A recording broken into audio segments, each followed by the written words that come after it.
बच्चों, welcome to your online medical commerce classes. हम अपनी क्लासेस के अंदर जैसे हमेशा ही वो सारे पॉइंट्स कवर करते हैं जिसमें कंफ्यूज होते हो। वो सारे पॉइंट जो आपके एग्जाम के पॉइंट ऑफ व्यू से, आपके सीयूईटी के पॉइंट ऑफ व्यू से बहुत इंपॉर्टेंट है और यूजुअली आप लोग उनको इग्नोर कर देते हो और जब एग्जाम आता है तब आप फील करते हो ओह ये तो बहुत छोटा सा पॉइंट था जो हमने छोड़ दिया था।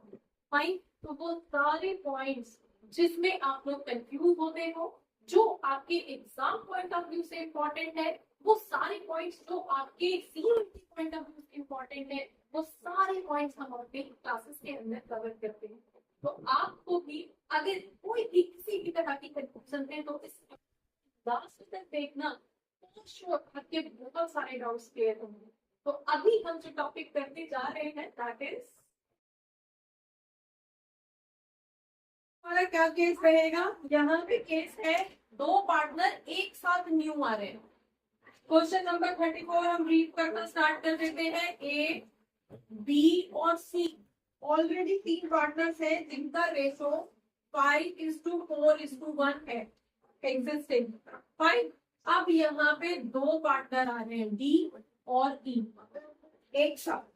यहाँ पे इनका न्यू पीएसआर दे दिया गया है। New PSR is equals to 3:4:2:1. 3:4:2:2:1. ये रेशो आपका दे दिया गया है। फाइन, यहाँ पे बोला गया है कि है वो गुडविल प्रीमियम लेके आ रहा है 90,000 रुपीज, 90,000 ला रहा है और ई जो है वो गुडविल प्रीमियम नहीं ला पा रहा है, वो नहीं लेके आया। डन। इसके अलावा आपको इंफॉर्मेशन दी गई है कि दोनों ही पार्टनर जो है वो कैपिटल लाए हैं 1,20,000 ईच। दोनों पार्टनर डी और ई। अब यहाँ पे आपको एंट्रीज डालनी है, इनका सेक्रीफाइसिंग रेशो कैलकुलेट करना है। कर लेते हैं। पहले तो हमारे पास जो ओल्ड पीएसआर है, यहाँ से हम गेन सेक्रीफाइस निकाल लें। कौन कितना गेन सेक्रीफाइस कर रहा है, राइट। तो ये ओल्ड पीएसआर निकालो जरा, गेन सेक्रीफाइस।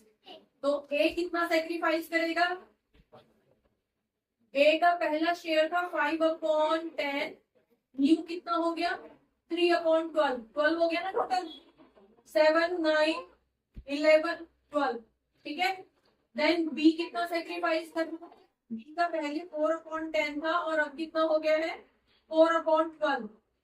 सी भी पुराना ही पार्टनर था, सी 1/10 था और अब हो गया है वो 2/12।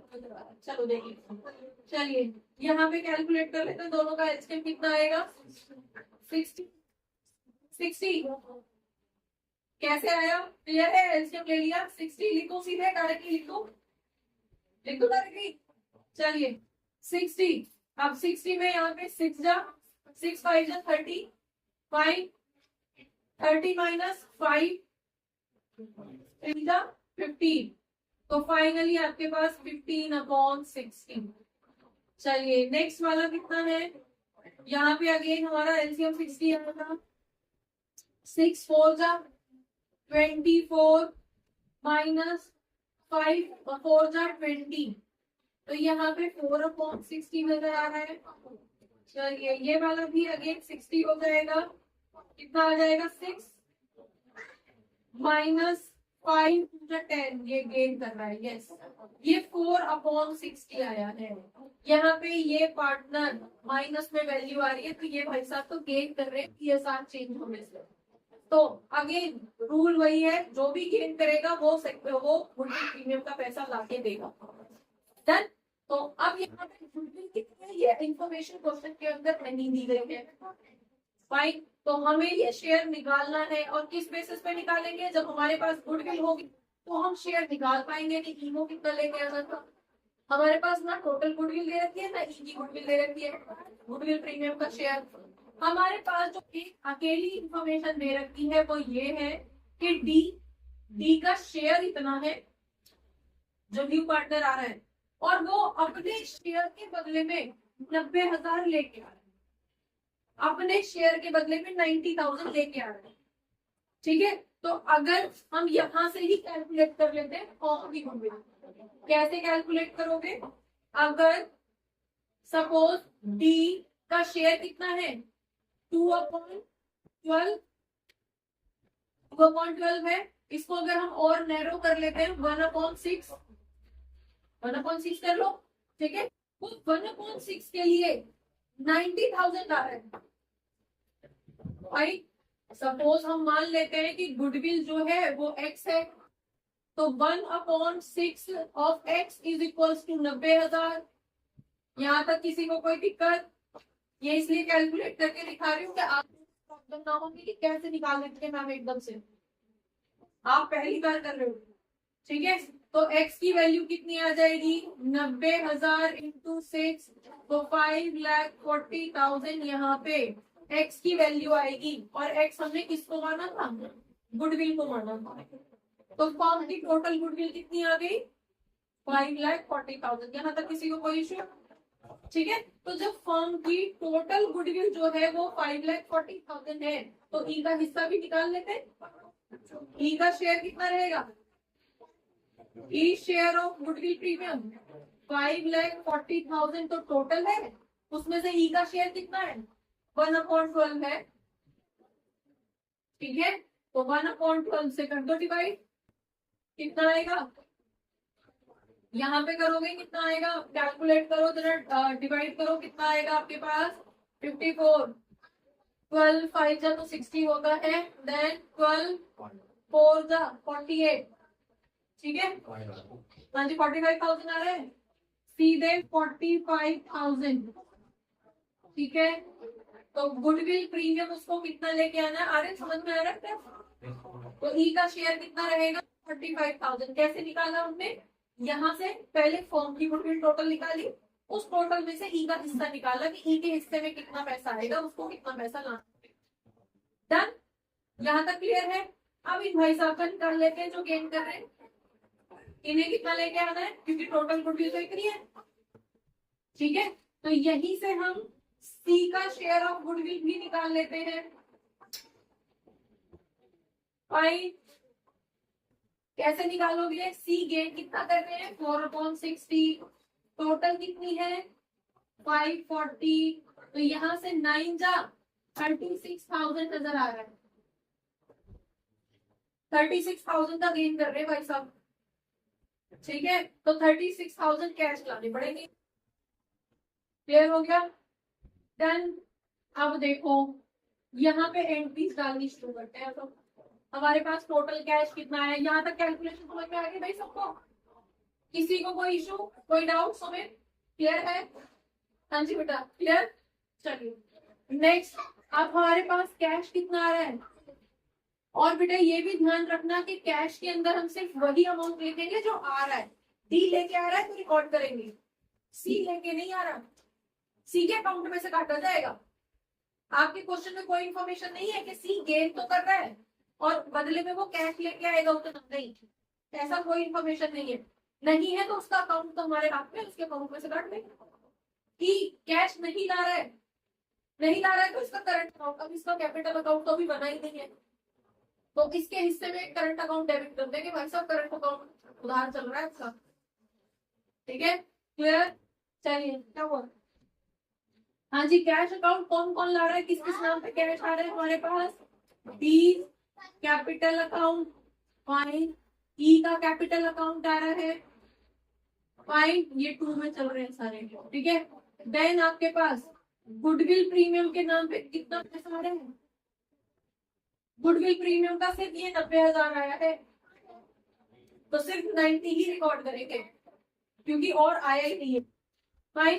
तो यहाँ पे 90,000 तो हमारा प्रीमियम का पैसा जो डी लेके आया है, 120 ये भाई साहब कैश लेके आए थे कैपिटल के नाम पे, और 120 ये भाई साहब लाए थे, तो कितना हो गया 240, और 90 कितना आ गया आपके पास 350,